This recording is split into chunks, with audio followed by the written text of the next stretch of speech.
Hi everybody, my name is Joshua Morrison. I run Morrison Productions, which is another YouTube channel, and I've started this YouTube channel for one particular project that I am working on called Johnny Moz's Lessons in Confidence, which is a feature film inspired by the folk filmmaking movement that started a few years ago during COVID, pioneered by people like Joel Haver and Doom Productions and people like that. I can't remember the names of the guys from Doom Productions, so sorry. I'll link it in the description anyway, so you can go check it out, because it's all stuff that's on YouTube, and the whole ethos of the folk filmmaking. I know I say folk, it's folk. The point of the folk filmmaking movement. See, I've already adjusted it. The point of the folk filmmaking movement is making films for as low a budget as possible, with people that you can get a hold of, with the resources that you have, essentially, and putting it together quickly and then getting it onto YouTube, which I know sounds like it's a recipe for disaster, but in a lot of cases it ends up resulting in some really great work. And I'd like to show you a couple different films that I think are absolutely amazing. And in the meanwhile, I'm going to talk to you a little bit about my project, Johnny Moz's Lessons in Confidence. So I'm going to start off by getting up Doom Productions, because they made a film called October, which I really like. This was something that they used their phones and did ADR over everything, which I thought was really interesting. And they're very, very proactive. They've made a lot of feature films, and this one's one of my favourites. They got so creative with it, doing little things. I'm going to try and find a bit with this. Yeah, there we are. With this guy. Again, and this was a film that was made for extremely low budget, under $1,000, I'm fairly sure. And it's just such an interesting film. And I turned it on thinking it's going to be all right, you know, but it's going to be a scrappy YouTube movie. And I've watched it, and I ended up watching the whole thing, and it made me emotional. And it gave me something that I felt has been lacking in the larger Hollywood landscape. So that was my introduction to folk filmmaking. I then watched a film by Joel Haver called The Caleb Johnston Story. It's called The Hero's Journey, aka The Caleb Johnston Story, brackets, I'm Caleb. Right. Oh! This is one of the best scenes. He's very spoiler conscious, so if you don't want to be spoiled by it, just go and watch it now, because it's really good. And I'm about to show you one of the best scenes, which is weird because he's doing it through a laptop. So the guy's an archivist. He loves archiving his life, right? And he's broken in to this house, and he's here, and he's set the camera up. This character has set the camera up that's being done on this shot, right? And you can see how it's kind of moving around. It's kind of jiggling. It's kind of moving in. But you can see it's on a laptop, right? Not this laptop, it's on another laptop. Oh, I missed it. But anyway, I thought that was kind of cool, having a shot on a laptop, through a laptop, through a laptop. But anyway, I watched that film, and it really spoke to me, and I really loved it, and I really related to the character of Caleb. And I wanted to make something that was similar, in that it was a character-driven thing. But in a different context. That character is very awkward, very socially anxious, and very, very pathetic, but in a different way to what Johnny Moz is going to be. Johnny Moz is a much more music-orientated film, whereas that was more about... His interests were kind of the sort of stuff that if you were born in 1998, 99... You know, the stuff you were into when you were 10, 11, 12, you know, you'd be playing Black Ops, you'd be playing Minecraft, stuff like that, when it was in the early beta, that kind of thing. So that really spoke to me, because that was something that I did as a child, and Caleb was basically the 11-year-old me that never grew up, essentially. And I thought that was really interesting, and it really, again, made me emotional, actually more emotional than October, not this competition. But that was just because it spoke to me so much, and it really inspired me, actually. That specific film inspired me to make this project that I'm embarking on, Johnny Moz's Lessons in Confidence. I'm playing Johnny Moz. I'm going to shave this off, and I'm going to have a handlebar moustache, and I'll be wearing like leather jackets and stuff throughout the film. And I've actually got a costume designer involved, who's really, really, really talented. I spoke to her yesterday we did a Zoom call because she lives on the opposite side of London. So I thought let's just do it through Zoom, and we're going to be meeting up next week, Tottenham Court Road, to just go around some local shops and just see what's going on, and just to find costumes for different characters, because this film is about the West London music scene that I've been a bit of a part of, and I feel like it's an interesting environment to portray on film that hasn't been shown before. West London, I feel like, never really gets a look in these kind of films. Whenever you see a film that's about London, it's usually about either central London or like South London, if it's like a Top Boy type thing, or it'll be like East London or North London. And I feel like West London never really gets a fair look. So I wanted to really show what West London is and what it's all about, and what I feel like as someone who's lived in West London my entire life. Sometimes it feels like I don't live in London. It feels like I kind of live in like Stevenage or something like that, where you have got the access to Waterloo and Piccadilly Circus or whatever that's just right there. I don't like all this central London stuff personally.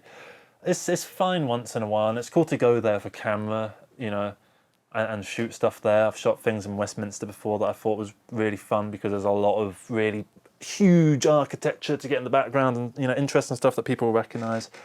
But why I want to make this film, Johnny Moz's Lessons in Confidence, is that I want to get my world and my voice and who I am in this moment and time capsule it. And Johnny Moz's band is called the Time Capsules. So originally I was going to call it the Time Capsules, aka Johnny Moz's Lessons in Confidence, which I think was too much of a rip-off of the Caleb Johnston thing, whereas the hero's journey, aka, I'm using the aka thing. It's like, come on. So the way the film's going to play out, it's going to play out in a long series of quite static shots. I've made a set of rules where it's no camera movement, nothing like that. Unless the scene really calls for it. It specifically calls for it. And there are a couple moments where I'm going to break those rules, because, again, rules are made to be broken as long as you know what you're doing when you're breaking them.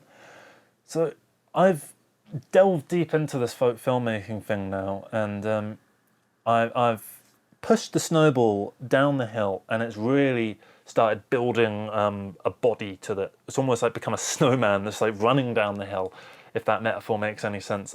What I did for all my old films, I used to do casting calls and stuff like that, right? I went through every single old casting call that I made, and what I did is I found every single person that I hadn't worked with, right? And that said they lived in London or somewhere near London that they could get to our sets easy enough. And I emailed all of them. I sent kind of a template email and I just changed the names. I actually messed up a few of them, and I ended up forgetting to change the name, or a couple of them I forgot to attach the thing. So I've gotten a load of messages going like, well, first for the ones that I missed the name, I immediately had to go back and say, I'm so sorry, which looks really unprofessional. It looks really bad. Imagine your name's John and you get an email that says like, hey Graham, how are you doing? It's like, what? What's this? So there's a lot of confusion there, so I messed that up quite badly because I was doing the copy-paste thing. And then I got so many messages back. I spent all of today, all of yesterday, and all of the day before just responding to texts, setting up calls, setting up meetings. And I've come back from the first of those meetings with my co-director and with a runner. They were amazing, and they're on board for it, and I'm so happy that they're going to be a part of this project, because I can see something in them, like a spark, and their ability to go with the flow and to embrace this, not just as a job, obviously it is a job for them, but also as a bit of a filmmaking adventure, to use some very work manager type lingo. We're not here to do a job, guys. We're here to go on an adventure. Yes, let's everyone see just how many rooms we can sweep up in the next 25 minutes. Yes. I don't know what accent that is. What this film is all about is about the scrappiness, about the low budget, about showing reality through a naturalistic feel. A lot of the films I'm inspired by, well, first off, Johnny Moz's fairly inspired by Alan Partridge, and people like David Brent, and some of the characters from various Armando Iannucci shows. And what I wanted to do was to bring that sort of person to life, and it's someone that you follow. So if you like Johnny Mozer, and well, not if you like him, but if you find him entertaining, then you're going to like the whole film, because the whole film is about Johnny Mozer.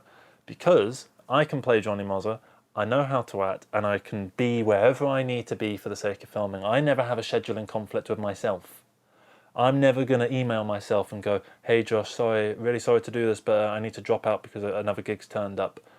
I can do what I want, when I need to do it, and how I want to do it. And I can film completely on my own if I have to, right? Just like I'm doing now. And that is something that you can't get with another person. I spoke to a friend and he said that I should cast someone else so that there was that distance. And I did understand what he was talking about, and I did consider it. But at the end of the day, I felt like part of what Johnny Moz's whole thing is how self-aggrandizing he is. And the moment I realised I needed to play Johnny Mozer was when I kind of did this. I was like, I'm fucking Johnny Mozer.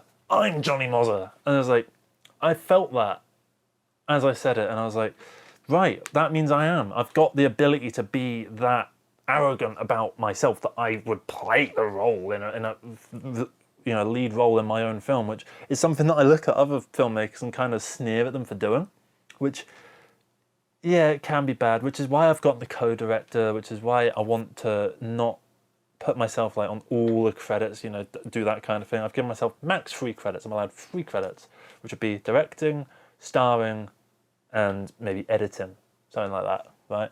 But it won't show, I don't know, camera by or sound by or whatever. The film, as it stands now, is due to begin filming in a couple of weeks. I've gotten all the parts together, and now it's just a case of waiting for those parts while setting up future shoots, so that once that shoot happens, there's another one just right around the corner, and then another one around the corner from that. And then, as I said, the snowball thing of the snowball going down the hill, you need to keep the ball rolling in order to get this film done, because the film probably makes up probably about 20 days of shooting. And you need to get about 20 days of shooting in order to get everything in the way that I want, because I've done films before where I've been rushing things, and I don't want to rush things on this film. I want to, even though we're not getting much coverage, and I'm specifically not chasing coverage, I want to avoid chasing max coverage. It's still something that's going to take a long time. It's going to take up multiple days, and I've brought on so many people so that not everyone has to do every day. I understand that people need to prioritize paid work. As long as an actor can come for the days that their characters are in, that's fine. Behind the scenes crew can kind of shimmy, and I can have a couple different options so that if someone can't do a day, I can still kind of do that day and just get someone else to do it, because there are a lot of days, and it is an unpaid thing. So I don't want nor expect anyone to give their 100% to like 20 plus days. That would just be I think selfish and narcissistic of me to do that. And I, as someone who was quite pro workers' rights, I don't feel great about not paying people. But then I've done, I'm not even paying travel expenses, because travel expenses, I've done that before, and it adds up so fast that you might as well just pay people at that point. So what I'm doing with this film is really trying something new. I'm trying something that is a risk. It's a big risk, and it might not pay off. But at the end of the day, I would rather have gone into the fray and come out bruised and a bit like worse for wear as a result, but with the experience of knowing that approach doesn't work. Because if it doesn't work, then it doesn't work, and I don't need to try it again. But if it does work, I've done it. I've gone out there and I've made something from nothing. And even if the film's not like a masterpiece, that's not a problem to me. I'm not seeking to make the next 2001 or whatever, you know. I'm looking to make a film about someone who's fairly fun to watch, get into some funny situations. It's a comedy at the end of the day, but it's a British style comedy. Again,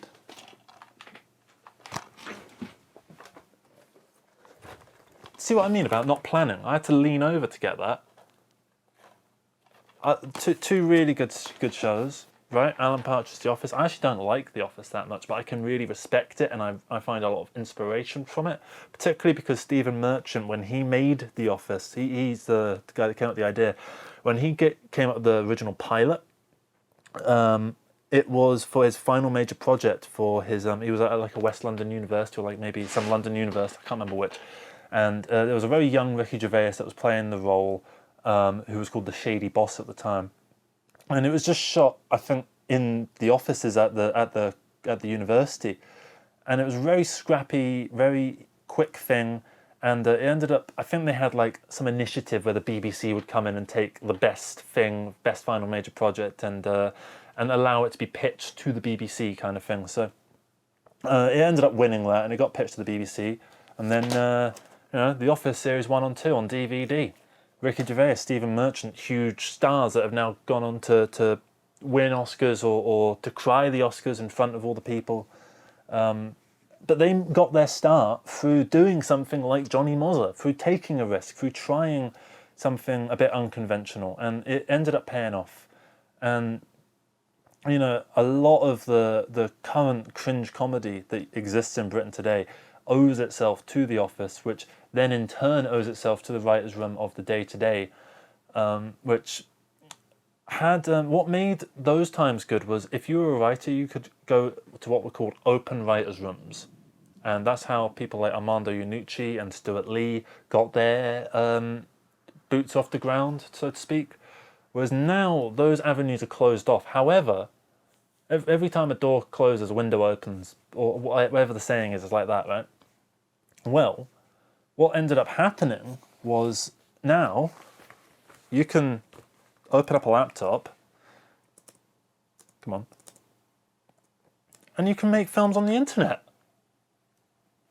He's released this for free. He made it with a budget of about $1,000, and most of the budget went to the fact that it was filmed on these specific style of cameras that you went out and got. I'm not doing that. I've already got the camera. I've already got these things. So it's not a problem for me. What makes a film, I think, is emotional resonance. I don't think it's budget, and I don't think it's technical ability. I don't think it's having the right actors in, or having like really strictly rehearsed scripts. I think the nature of film is a lot looser, and I think to constrict it to a Hollywood style system where you've got, you take it through the film festivals, and then the film festival is basically a place where you're whoring yourself out to various producers going, please take this, and I've done that, and no one's taken it, which probably implies that I'm bitter. I don't feel bitter. I feel like, if anything, it's more engaging to find this stuff on the internet. I think it's more interesting to find a film like the Caleb Johnson story, which has plenty of people, emotionally engaged. And there's loads of films like that have, tens of thousands of views, and 10,000 views. That's a lot of people. That's like filling out 100 cinemas at least. Probably more. Probably 500 cinemas, and that's pretty good in my opinion. I'm happy with that. All I want with this film is for people to watch it. They're a bit depressed, a bit like, going through a hard time. They're not too happy. Maybe life just feels a bit meaningless and a bit grey.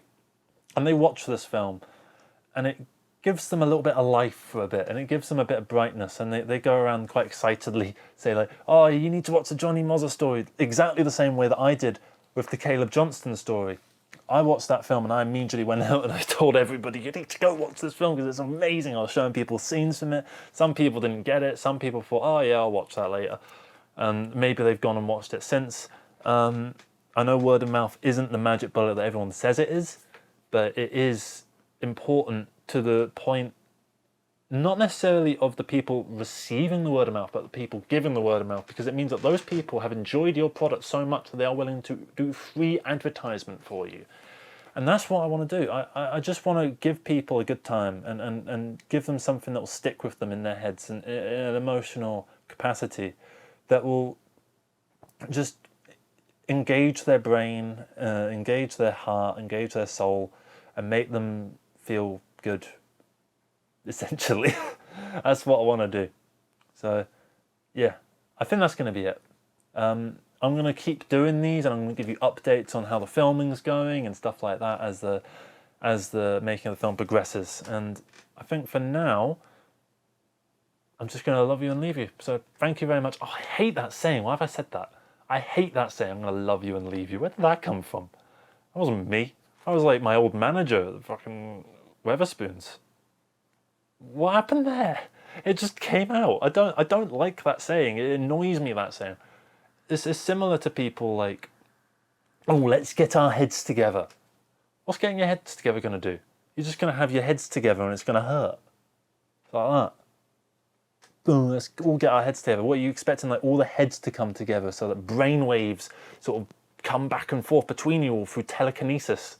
It's not going to happen. It's not going to be like that. It's going to be just a headache for all of you. When you'd be better off sitting in your little chairs, spitballing some ideas, seeing what works, seeing what doesn't, and having fun with it. That's what it's meant to be. It's meant to be fun. And I've made films before that weren't fun. That now I feel like I've learned the lessons from those, and what I'm doing with Johnny Mozza is really inspiring me every single day. I feel like I have something to wake up for. And once the film is done, I hope I can share that feeling via the film to the rest of you. And even if you hate the film, even if you watch it and you go like, what a load of pretentious crap that was, or Jesus Christ, they don't even know how to compose a shot or whatever, you know, even if you hate it, that's fine, because hate is an emotion, and I want to make people feel something, even if that's negative. I don't mind. You know, I've made a lot of shit, and I actually quite enjoy getting hate comments. I kind of enjoy it. I do this series called Phineas King on another channel, and I got a comment that said, you're like a shit Borat who's not funny. You need to give it up. No one's laughing. No one's liking this. And I know some people would delete that comment and remove it and try and hide all that sort of stuff. I heart reacted it. I loved it. I thought, you know, that kind of thing to me means a lot. There was another one that was a review for an old film I did a score for, and it said, the score, imagine a monkey goes into the woods and finds a keyboard, and he starts going, ding, ding, ding. Well, that's what the score for this film sounds like. I was like, yeah, you're not wrong. It doesn't sound like a great soundtrack. And that's fine. It's fine to make shite at the end of the day. But with this, I don't feel like I'm making shite. I feel like I'm making something of good quality. That's something that the whole cast and crew will be able to be proud of, put on their show reel and use for their own career purposes. And that's all I want. And I think it's going to be a hell of a journey. I think it's going to be a fun time for everybody involved, I hope. And hopefully it'll be a fun time for all the yous as well. I'm going to keep you updated on the film, the production. If there's a day of filming that's happened, you'll probably hear about it. I'm probably not going to do too much social media stuff for now. I'm probably going to stick with just uploading the stuff to YouTube, and then I'll start doing shorts and crap like that, play the game. And then that's going to be it. Once the film comes out, it's going to be it. And then we'll make the next one, and then we'll make something else after that. And we'll keep making stuff until we die. And then when we die, we'll leave a legacy of some kind. And even if it's a legacy of just, you know, mediocre films that no one really cares about. It's, you know, it's something that wouldn't exist if not for you. So go out there, try it, and if it fails, it fails. And, you know, you can still get enjoyment from a bad thing. And as long as you're good-natured about it and you're able to take the shit, you'll go pretty far. So thank you so much for watching. I've been Joshua Morrison. The Johnny Mozzer Experience. That's not what the film's called. The film's called Johnny Mozzer's Lessons in Confidence. Thank you very much for watching, and take care. Bye-bye. There we are.